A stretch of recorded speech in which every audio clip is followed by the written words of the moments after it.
शांति। 3 अक्टूबर 2024। सुनते हैं आज की मुरली। आज बाबा ने कहा, मीठे बच्चे, रावण का कायदा है आसुरी मत झूठ बोलना, बाप का कायदा है श्रीमत सच बोलना।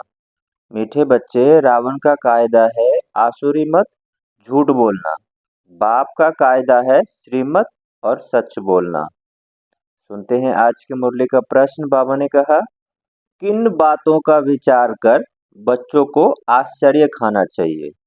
उत्तर है इसका, बाबा ने कहा, पहला, कैसा यह बेहद का वंडरफुल नाटक है, जो फीचर्स, जो एक्ट सेकंड बाय सेकंड पास हुआ वह फिर हूबहू रिपीट होगा। कितना वंडर है जो एक का फीचर न मिले दूसरे से। दूसरा है, कैसे बेहद का बाप आकर के सारे विश्व की सदगति करते हैं, पढ़ाते हैं, यह भी वंडर है। ओम शांति। रूहानी बाप शिव बैठकर अपने रूहानी बच्चों शालिग्राम को समझा रहे हैं। क्या समझा रहे हैं? सृष्टि के आदि मध्य अंत का राज समझाते हैं। और यह समझाने वाला एक ही बाप है। और तो जो भी आत्माएं अथवा शालिग्राम है, सबके शरीर का नाम है।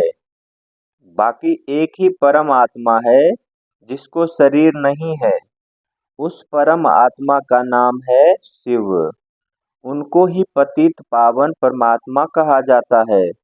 वही तुम बच्चों को इस सारे विश्व के आदि मध्य अंत का राज समझा रहे हैं। पाठ बजाने के लिए तो सब यहाँ आते हैं। यह भी समझाया है विष्णु के दो रूप हैं। बाबा ने कहा, विष्णु के दो रूप हैं। शंकर का तो कोई पाठ ही नहीं। यह सब बाप बैठ समझाते हैं। बाप कहते हैं कब आते हैं? बाबा कहते हैं बाप कब आते हैं? जबकि नई सृष्टि की स्थापना और पुराने का विनाश होना है। बच्चे जानते हैं नई दुनिया में एक आदि सनातन देवी देवता धर्म की स्थापना होती है। बाबा ने कहा, नई दुनिया में एक आदि सनातन देवी देवता धर्म की स्थापना होती है। वह तो सिवाय परमपिता परमात्मा के और कोई नहीं कर सकते। वही एक परमात्मा है जिसको परमात्मा कहा जाता है। उनका नाम है शिव। उनके शरीर का नाम नहीं पड़ता। और जो भी है सबके शरीर का नाम पड़ता है। जब भी समझते हो मुख्य मुख्य जो हैं वह तो सब आ गए हैं। ड्रामा का चक्र फिरते फिरते अब अंत आकर हुई है। अंत में बाप ही चाहिए। उनकी जयंती भी मनाते हैं। शिव जयंती भी इस समय मनाते हैं जबकि दुनिया बदलनी है। घोर अंधियारे से घोर रोशनी होती है, अर्थात दुख धाम से सुख धाम होना है।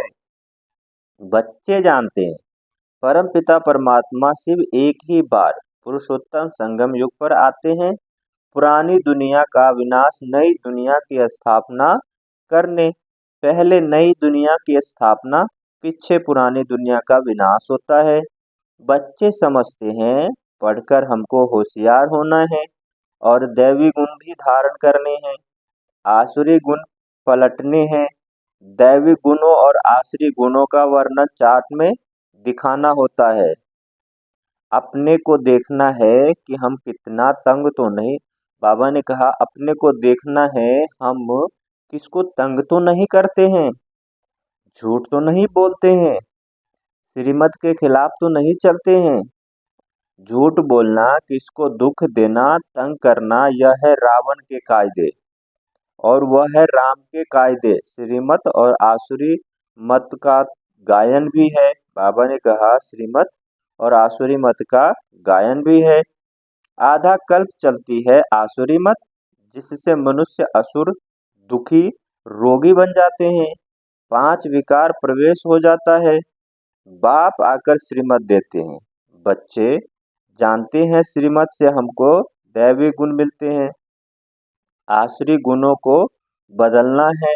अगर आसुरी गुण रह जाएंगे तो पद कम पड़ेगा, कम हो जाएगा। जन्म जन्मांतर के पापों का बोझ जो सिर पर है, नंबर बार पुरुषार्थ अनुसार हल्का हो जाएगा। यह भी समझते हो कि अभी यह है पुरुषोत्तम संगम युग। बाप द्वारा अभी दैवी गुण धारण कर नई दुनिया के मालिक बनते हैं, तो सिद्ध होता है पुरानी दुनिया जरूर खलास होनी है। नई दुनिया की स्थापना ब्रह्मा कुमार कुमारियों द्वारा होनी है। यह भी पक्का निश्चय है, इसलिए सर्विस पर लगे हुए हैं। कोई न कोई का कल्याण करने की मेहनत करते रहते हैं।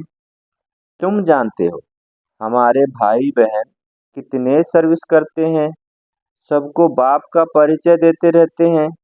बाप आए हैं, जरूर पहले पहले थोड़ों को ही मिलेगा, फिर वृद्धि को पाते जाएंगे। एक ब्रह्मा द्वारा कितनी ब्रह्मा कुमार बनते हैं, ब्राह्मण कुल भी तो जरूर चाहिए ना। तुम जानते हो हम सभी ब्रह्मा कुमार कुमारियां हैं, शिव बाबा के बच्चे। सब भाई भाई हैं, असल में भाई भाई हैं। फिर प्रजापिता ब्रह्मा के बनने से भाई बहन बनते हैं। फिर देवता कुल में जाएंगे तो संबंध भी वृद्धि होती जाएगी। इस समय ब्रह्मा के बच्चे और बच्चियां हो तो एक ही कुल हुआ, इनको डिनास्टी नहीं कहेंगे। राजाई न कौरवों ने की है न पांडवों ने। डिनास्टी तब होती है जब राजा रानी नंबरवार गद्दी पर बैठते हैं। अभी तो है प्रजा का प्रजा पर राज्य। शुरू से लेकर पवित्र डिनास्टी और अपवित्र डिनास्टी चली आई है। पवित्र डिनास्टी देवताओं की चली है। बच्चे जानते हैं 5000 वर्ष पहले हेवन था, तो पवित्र डिनास्टी थी। उनके चित्र भी है, मंदिर कितने आलीशान बने हुए हैं। और कोई के मंदिर नहीं है, इन देवताओं के ही बहुत मंदिर है। बच्चों को समझाया है कि और सबके शरीर के नाम बदलते हैं, इनका ही नाम शिव चला आया है। शिव भगवानुवाच। कोई भी देहधारी को भगवान नहीं कहा जाता। बाप बिगर और कोई बाप का परिचय दे न सके, क्योंकि वह तो बाप को जानते ही नहीं। यह भी बहुत है जिनकी बुद्धि में नहीं आता है बाप को कैसे याद करूं। मूझते हैं इतनी छोटी बिंदी, उनको कैसे याद करें। शरीर तो बड़ा है, उनको ही याद करते रहते हैं। यह भी गायन है, भ्रुकुटी के बीच चमकता सितारा, अर्थात आत्मा सितारे मिसल है। आत्मा को शालिग्राम कहा जाता है। शिवलिंग की भी बड़े रूप में पूजा होती है। जैसे आत्मा को देख नहीं सकते, शिव बाबा को भी किसको देखने में तो आ न सके।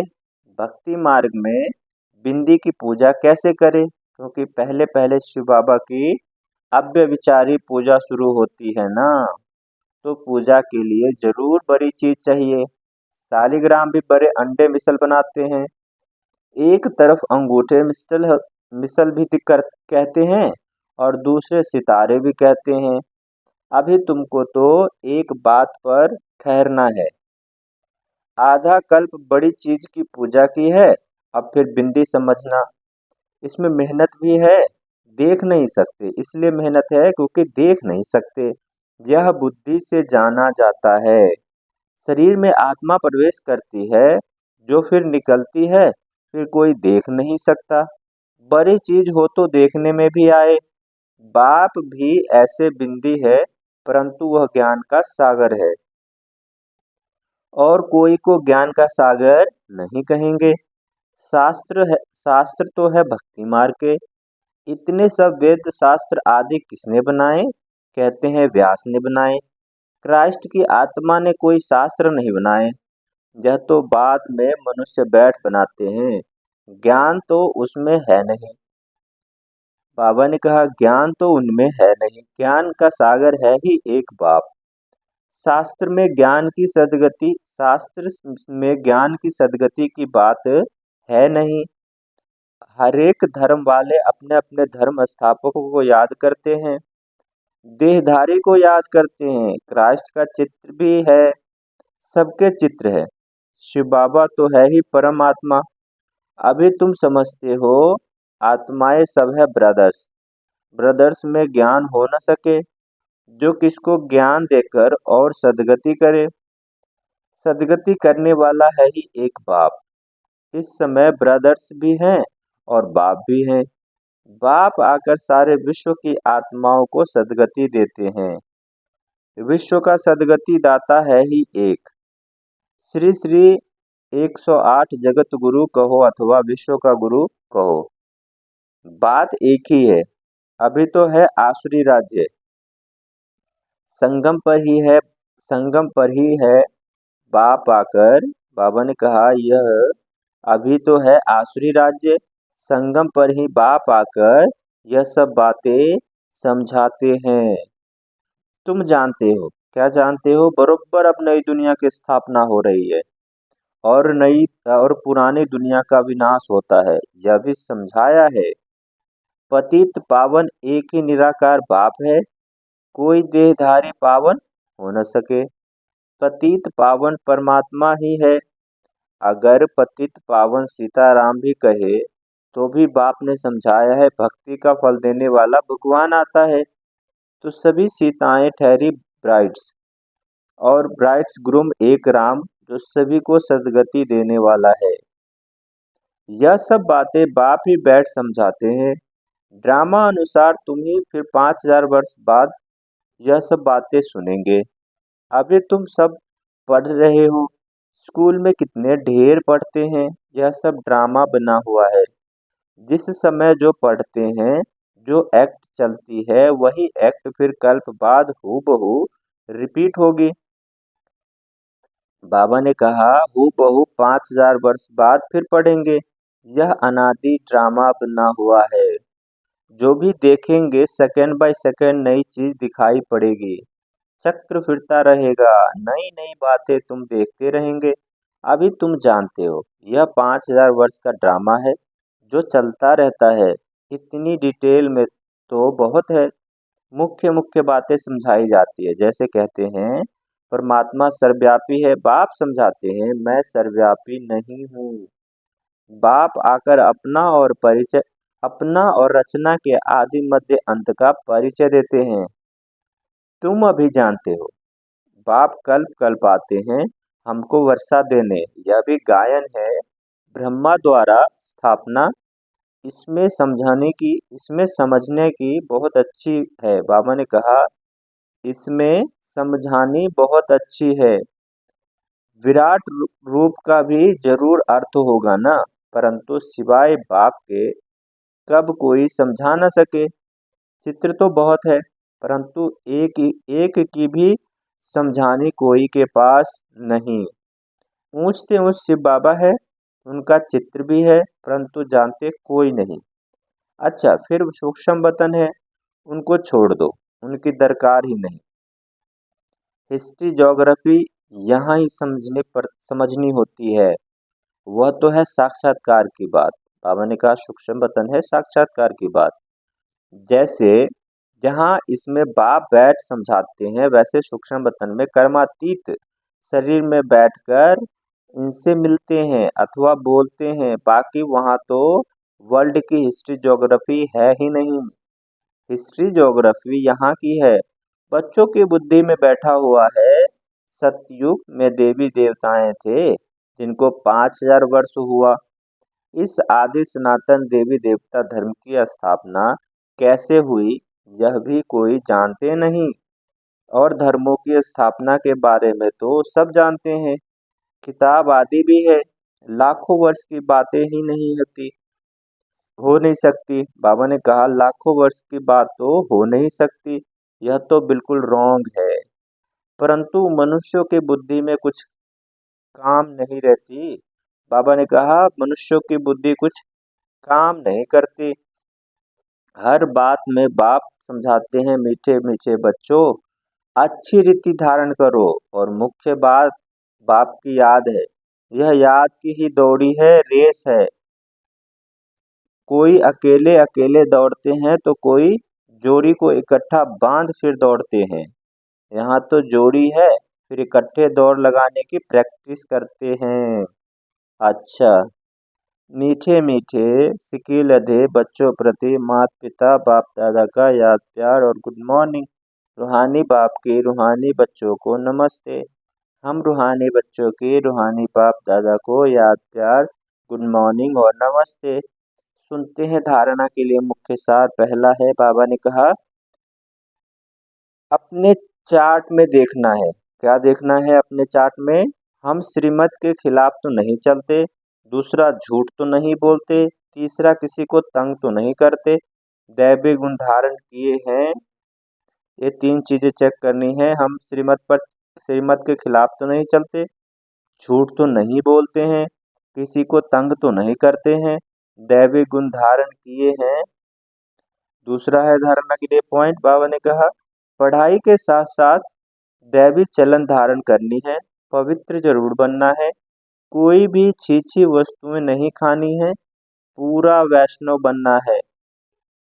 बाबा ने कहा पूरा वैष्णव बनना है और रेस करनी है। सुनते हैं आज के मुरली का वरदान। बाबा ने कहा बाप के फरमान पर बुद्धि को खाली रखने वाले व्यर्थ व विकारी स्वप्न से भी मुक्त भव। बाप के फरमान पर बुद्धि को खाली रखने वाले व्यर्थ व विकारी स्वप्न से भी मुक्त भव। सुनते हैं इसका विस्तार। बाप का फरमान है कि सोते समय सदा अपने बुद्धि को क्लियर करो, चाहे अच्छा चाहे बुरा सब बाप के हवाले कर दो, अपनी बुद्धि को खाली करो, बाप को देखकर बाप के साथ सो जाओ, बाप को देखकर बाप के साथ सो जाओ। अकेले नहीं, अकेले सोते हो तो व्यर्थ बातों का वर्णन करते करते सोते हो, तब व्यर्थ व विकारी स्वप्न आते हैं। यह भी अलबेलेपन है। इस अलबेलेपन को छोड़ फरमान पर चलो तो व्यर्थ व विकारी स्वप्न से मुक्त हो जाएंगे। सुनते हैं आज की मुरली का स्लोगन। बाबा ने कहा तकदीरवान आत्माएं ही सच्ची सेवा द्वारा सर्व की आशीर्वाद प्राप्त करती है। बाबा ने कहा तकदीरवान आत्माएं ही सच्ची सेवा द्वारा सर्व की आशीर्वाद प्राप्त करती है। अच्छा, ओम शांति।